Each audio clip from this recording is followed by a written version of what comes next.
Holy shit. Okay. Hi, my name is Frederick Kane. This is my lab experiment 6 for Physics 2. Alright, so an introduction to this experiment was to observe and understand how Faraday's law works, specifically how it's going to impact the movement of a magnet in regards to velocity and time. What I'm going to be doing is comparing real-life data to computational data to an experiment that was performed that I will get into later.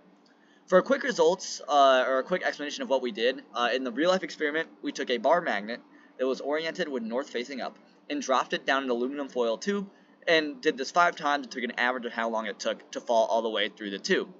This was also done computationally, which I will represent later, but what we ended up finding is that with a magnetic dipole strength of 4, that it took 1.448 seconds to fall computationally, and then our real-life experiment took 1.9 seconds. There's roughly a 0.4 second difference between the two. Some of the physics principles we have to know is the Biot-Savart law, which just describes the magnetic field produced by a current with certain length or produced by a point charge that is moving. It has to be moving though. Currents produced by, and a magnetic field is produced by moving charges, not still charges moving. Faraday's law describes the EMF and the change of flux, basically saying that when there is, this also includes Lenz's law, that says magnetic flux describes the amount of magnetic field going through a certain area, and what we know from Lenz's law is that when this amount of magnetic field going through a certain area starts changing, nature will resist that change.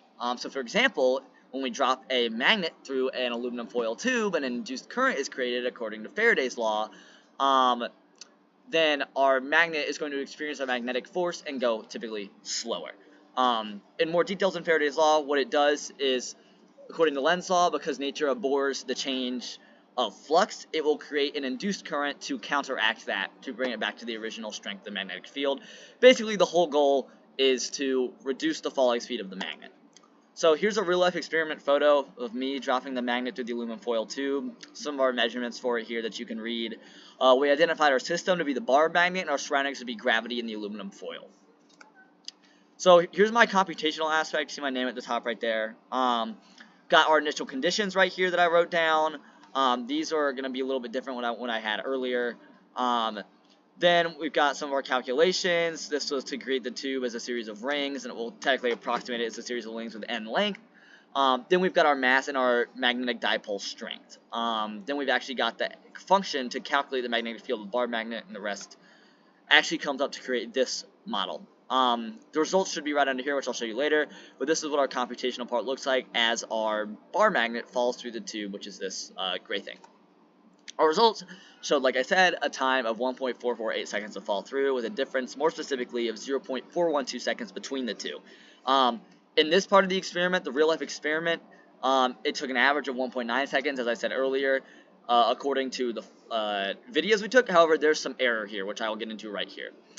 First of all, the stopwatch we use is not actually a stopwatch. We use the video recordings to determine the time, which works for approximations, but it is not nearly as exact or does not have the same amount of significant figures as does our computational model. Additionally, the true value of the magnetic dipole moment is not exact either, considering we used it from the last experiment and did not actually use the same bar magnet. Also, and lastly, our drag of the magnet as it falls was not accounted for. This can be considered to be negligible, but nothing is truly ever negligible, so therefore it is an error source. Now onto our what-ifs. What if the resistivity of the conductor was reduced to almost 0? This would actually result in an increased induced current, resulting in an increased magnetic force. When an increased magnetic force takes place in the upwards direction, the magnet will fall slower, therefore increasing the time it takes to fall down the tube. This can actually be portrayed by Ohm's law, which states that our EMF from our induced current is equal to our actual current times the resistance.